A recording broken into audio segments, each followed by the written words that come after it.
Assalamualaikum warahmatullahi wabarakatuh.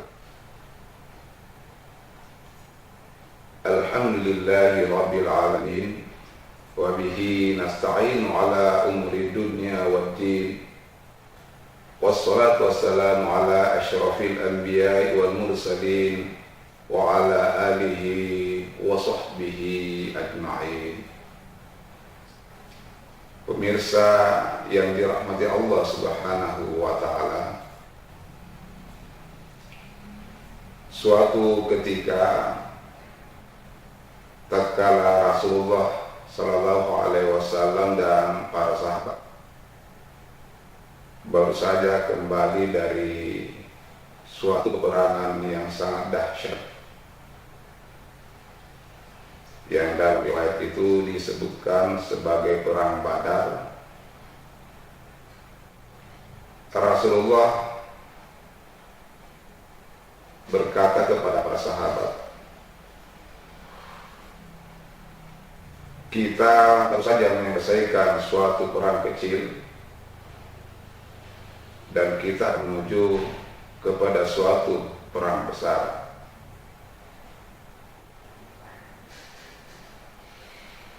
Para sahabat sempat bertanya, wahai Rasulullah, masih adakah perang yang lebih besar daripada perang yang baru saja kita selesaikan? Rasulullah menjawab, perang yang baru saja kita selesaikan adalah perang kecil, dan perang yang lebih besar adalah perang melawan hawa nafsu.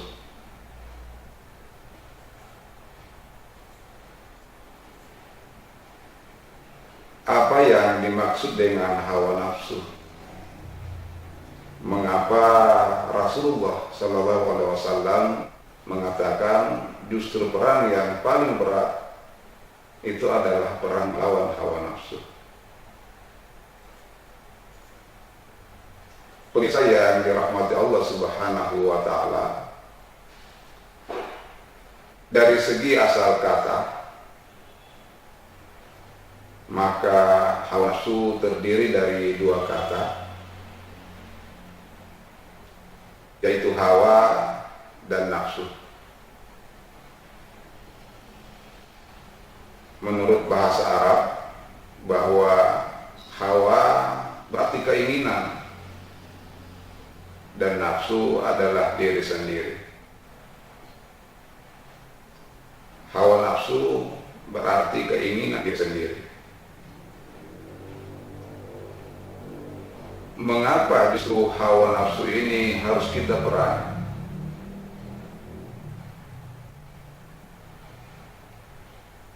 Di dalam surah Yusuf, surah yang berada pada urutan ke-12, pada ayat ke-53, Allah Subhanahu wa ta'ala berfirman, A'udzu billahi minasyaitonir rajim. Bismillahirrahmanirrahim. Wa ma ubarri'u nafsi, innan nafsa la'ammaratun bis-su' illa ma rahima rabbi, inna rabbi ghafurur rahim. Ayat ke-53 dari surah Yusuf ini menjelaskan kepada kita bagaimana sesungguhnya hawa nafsu tersebut. Inna nafsa la'ammaratun bis-su'. Sesungguhnya nafsu itu cenderung mengarahkan kita atau mengajak kita kepada keburukan. Illa ma rahima rabbi, kecuali yang diberi rahmat oleh Tuhanku.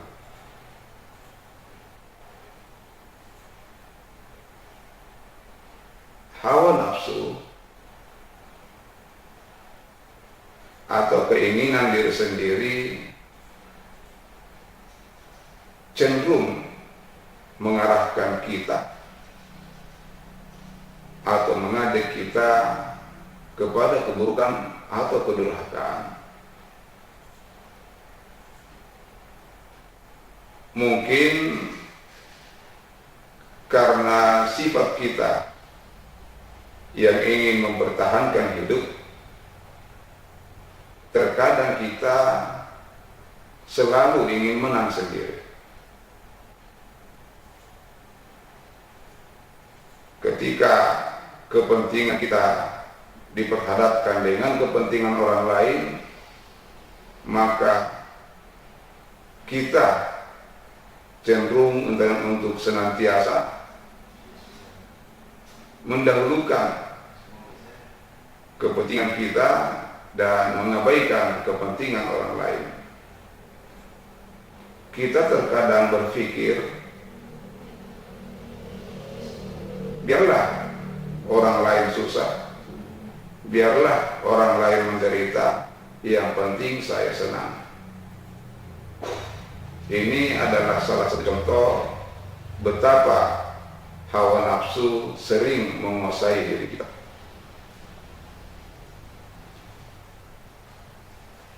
Di dalam istilah modern atau istilah keseharian kita, kata yang sepadan dengan hawa nafsu ini itu adalah subjektivisme.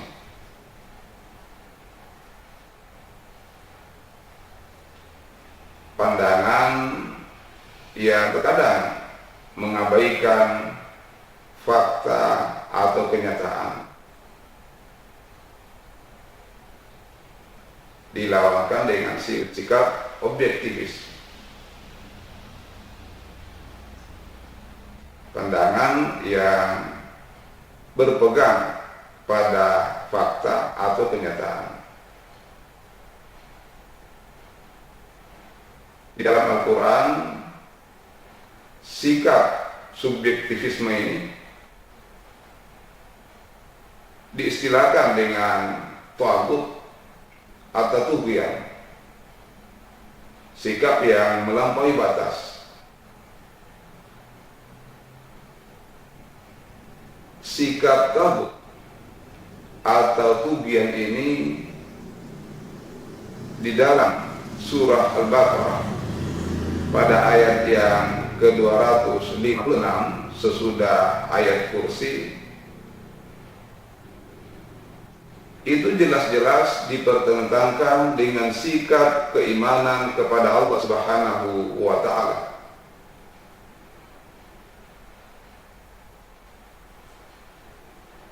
La ikraha fid din, qad tabayyana rusydu minal ghayy, faman yakfur bit-thaghut wa yu'min billah faqad istamsaka bil urwatil wuthqa la infisama laha wallahu sami'un alim.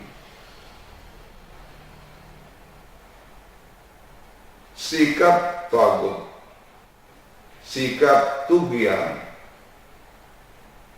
sikap yang memutlakkan diri sendiri,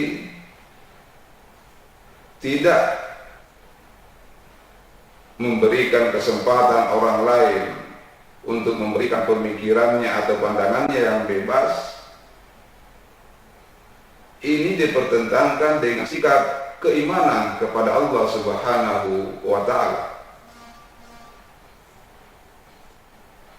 Apa sebabnya? Karena sikap thaghut ini justru mengabaikan kebenaran yang datang dari orang lain. Dia menganggap bahwa kalian akan jualan nabah dan orang lain pasti salah.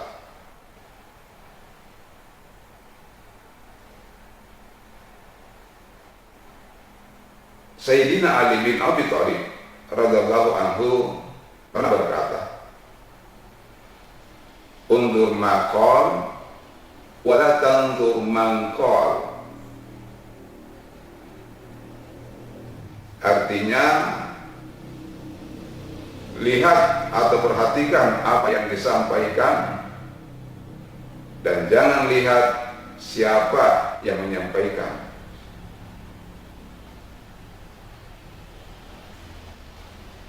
Pesan hikmah dari Ali bin Abi Thalib ini mengingatkan kepada kita semua bahwa hendaknya kita jangan berpegang pada kulit daripada suatu kebenaran, tetapi kita mestinya melihat pada substansi, inti atau hakikat dari kebenaran itu.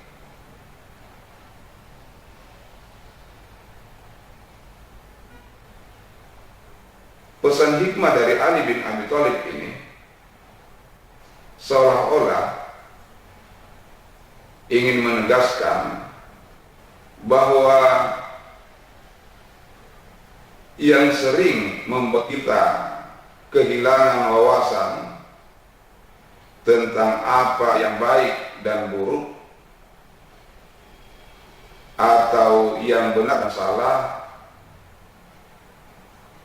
tiada lain adalah dominasi kepentingan pribadi kita ketika berhubungan dengan orang lain atau dalam hubungan kita dengan sesama manusia.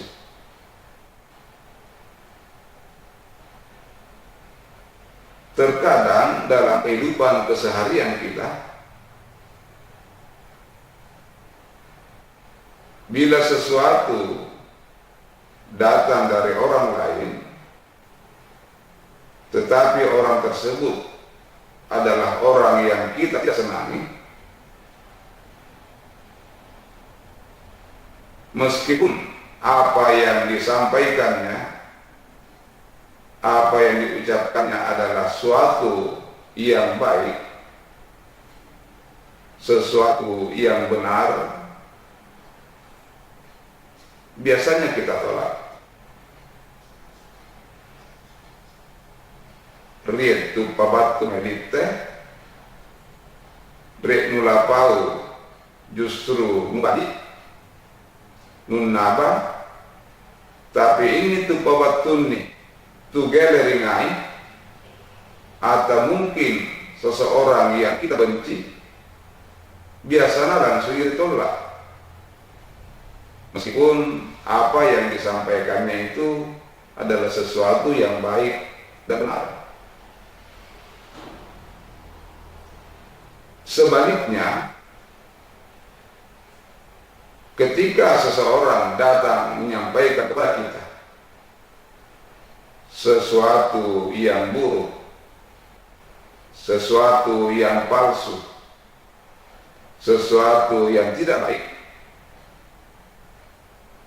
tetapi orang tersebut adalah orang yang kita senangi, maka meskipun dia mau menyampaikan sesuatu yang buruk, yang palsu, biasanya langsung kita terima.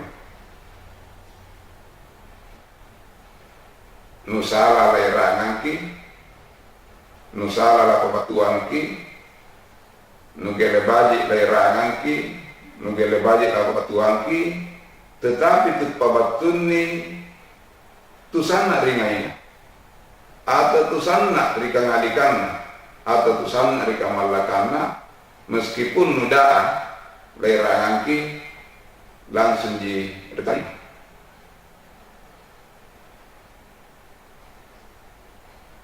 Ini adalah salah satu contoh betapa kita masih sering terbelenggu oleh hawa nafsu, keinginan diri sendiri. Surah Yusuf ayat yang 53 tersebut sangat jelas bagi kita betapa hawa nafsu sering kali menjerumuskan kita.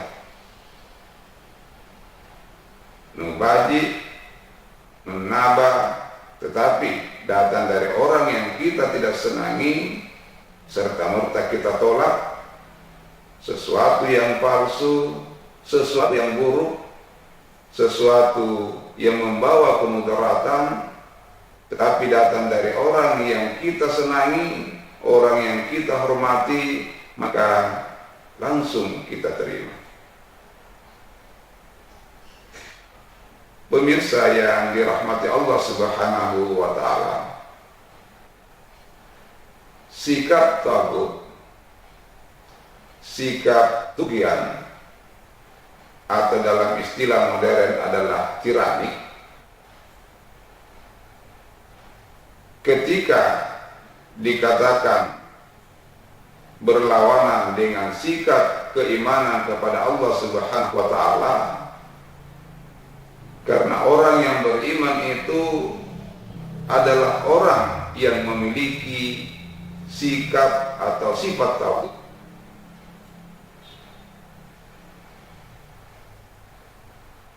Orang yang beriman kepada Allah Subhanahu wa ta'ala tidak mungkin menganggap hanya dirinya lah yang benar dan orang lain salah. Orang yang beriman kepada Allah Subhanahu wa ta'ala punya pandangan bahwa dirinya sama dengan orang yang lain.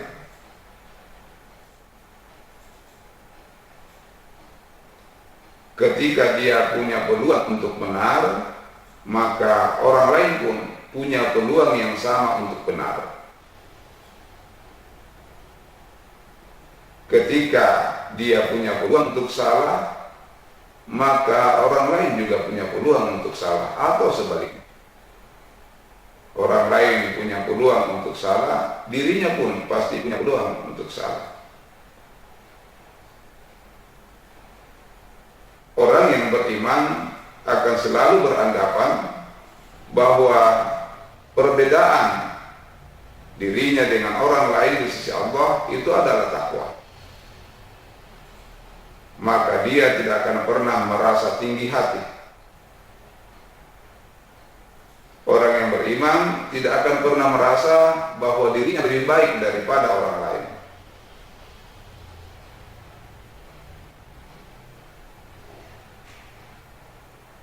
Sikap tirani, sikap mau menang sendiri, ini banyak dikisahkan di dalam Al-Quran.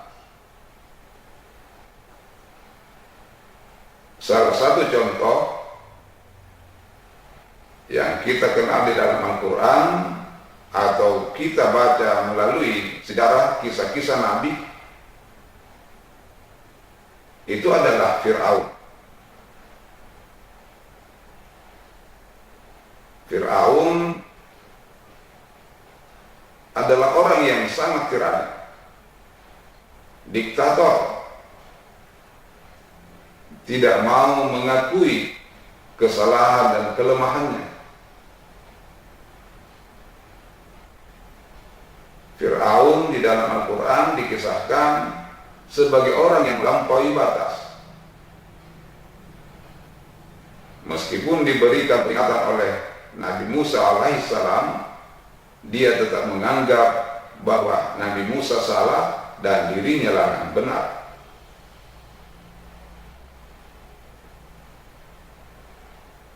Melalui kisah Fir'aun di dalam Al-Quran ini, demikian halnya dengan kisah-kisah yang lain,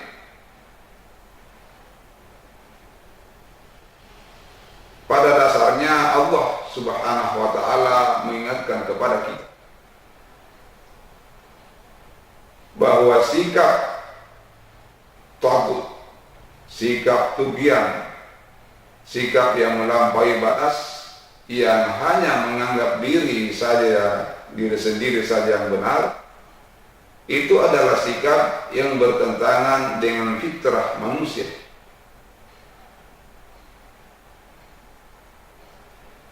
Karena itulah maka sikap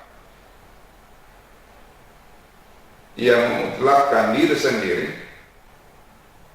yang hanya menganggap diri sendiri yang benar, ketika diperhadapkan pada sikap yang demokratis, kepada sikap ia menganggap semua orang sama seperti yang diperlihatkan oleh Nabi Musa alaihissalam, maka pada akhirnya sikap tagut ini akan muncul ketika berhadapan dengan sikap yang seperti yang diperlihatkan oleh Nabi Musa alaihissalam. Nabi Musa dengan wahyu yang diterima dari Allah Subhanahu wa taala menganggap bahwa semua manusia kedudukannya di sisi Allah sama dan perbedaannya adalah ketakwaan. Nabi Musa mencontohkan kepada kita bahwa hanya Allah yang mutlak benar. Manusia terkadang salah dan terkadang benar. Sikap seperti inilah yang sesuai dengan fitrah manusia. Gelemina lakua nak kejanaba, tetapi orang lain pun punya kesempatan yang sama untuk benar. Fitrah kita manusia seperti itu. Ampari orang-orang di sekitar ta nasaing lakuangan kalian najan naba, kalian naja baji, kalian naja kore, maka pasti dia akan berhadapan dengan banyak orang. Pasti lohe pelantang, pasti lohe tugele ilangai, karena memang itu adalah sikap yang bertentangan dengan fitrah manusia.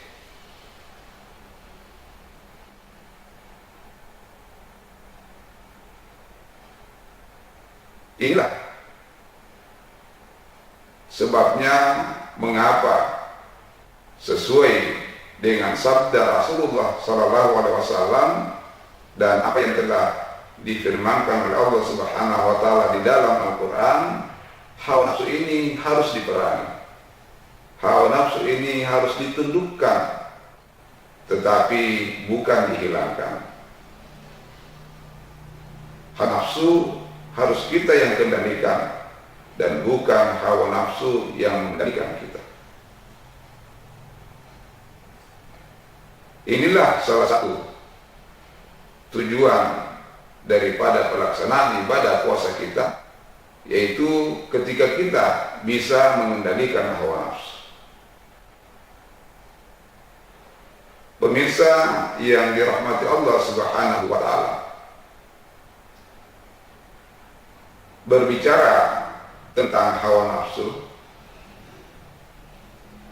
ini tentunya kita akan berbicara tentang kebenaran. Ketika Ali bin Abi Thalib menyampaikan pesan-pesan hikmahnya, lihat apa yang dikatakannya dan jangan lihat siapa yang mengatakannya, memberikan isyarat kepada kita bahwa kebenaran itu bisa datang dari mana saja, bisa datang kapan saja, bisa datang dari siapapun juga. Kebenaran itu tidak mengenal waktu, tidak mengenal tempat, tidak mengenal usia, tidak mengenal jenis kelamin, tidak mengenal kedudukan, jabatan dan pangkat.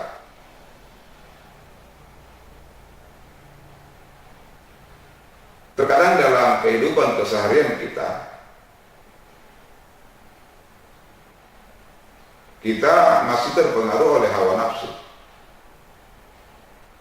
dan mungkin ini kita tidak sadari. Apa sebabnya? Karena ini seringkali ditentukan oleh posisi kita di masyarakat. Mungkin kita adalah orang yang terpandang, punya kedudukan, punya pekerjaan yang bagus, punya jabatan, biasa tak lupa. Padahal ini adalah pengaruh hawa nafsu. biasa dia bilang ngeri, batur itu marahin apa-apa enggak apa, karena menganggap bahwa kitalah yang benar. Seorang guru misalnya,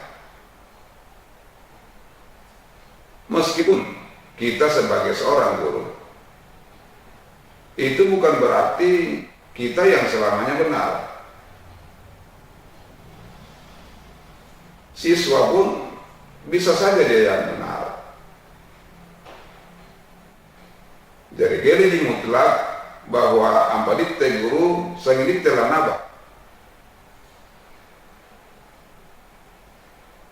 Ampa siswa naba, naditte guru ni kesala, maka itu harus diakui.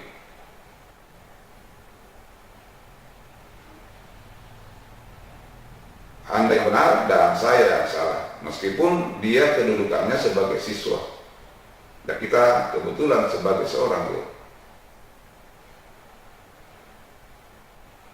Atau pada pekerjaan kita di kantor misalnya, kebetulan di atasan, jangan kita berpikiran bahwa selamanya kita yang benar. Bisa saja dari seseorang yang kebetulan posisinya lebih rendah dibandingkan kita dalam hal jabatan atau pekerjaan kita, tetapi justru dia yang benar dibandingkan kita. Jadi atasan ki gede mutlak sengit jalan apa? Bawahan pun punya peluang untuk benar. Ampayan naba naditte salah, maka mesti diakui. Atau orang tua terkadang beri jawab apa tutoa lala anggapi sanginya jalan naba menarik sesuatu batur yang apa wangi apa ingai nun naba anak-anak biasa gagaran kalau kau anak kau si koratoi pengesekmu ini kita masih terpengaruh oleh hawa nafsu nun naba apa wangi, tetapi gelir diakui sebagai kebenaran karena kebetulan ditutawaki nayaan. Atau antara tubahine naturane, atau antara tu keasi-asi natu kelumannya. Laise kalian nalakonake kelumannya kan? Priampi natu keasi-asi, acaritain seolah-olah ia mau sengin naba karena itu kelumannya. Padahal ketika kita masih bernama manusia, maka semuanya kita ini punya peluang untuk salah dan punya peluang untuk benar. Kita harus objektif menilai sesuatu. Ampa memang kita salah, maka kita harus mengakui bahwa kita yang salah. Orang lain yang benar, meskipun posisinya mungkin lebih rendah di bawah kita mungkin menurut penilaian seseorang, tetapi kalaupun dia membawa kebenaran, menyampaikan kebenaran, maka itu harus kita terima dan mengakui itu sebagai suatu kebenaran. Inilah sebabnya sehingga ketika Rasulullah menyampaikan bahwa perang yang terbesar adalah perang melawan hawa nafsu, karena memang menundukkan keinginan diri sendiri itu adalah sesuatu yang sangat berat. Karena hawa nafsu kita sebagaimana yang disyaratkan di dalam Al-Quran cenderung untuk mengarahkan kita kepada keburukan, cenderung untuk mengarahkan kita kepada kejahatan.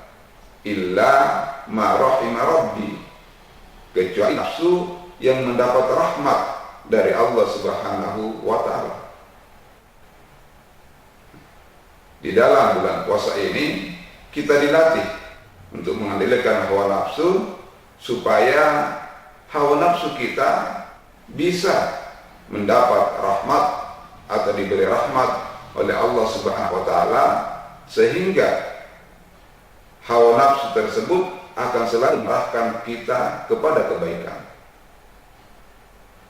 Jadi tetap diri hawa nafsu ta, tetapi hawa nafsu njo sangilah arah ke kemer membajing. Inilah salah satu hikmah, salah satu tujuan daripada pelaksanaan ibadah puasa kita, supaya kita bisa mengendalikan hawa nafsu, bisa menundukkan hawa nafsu, sehingga hawa nafsu kita tersebut senantiasa diberikan rahmat oleh Allah Subhanahu wa taala dan senantiasa mengarahkan kita kepada kebaikan-kebaikan. Demikianlah apa yang bisa saya sampaikan pada malam hari ini. Mudah-mudahan bermanfaat bagi kita semua. Lebih dan kurangnya mohon dimaafkan. Wabillahi taufik wal hidayah. Assalamualaikum warahmatullahi wabarakatuh.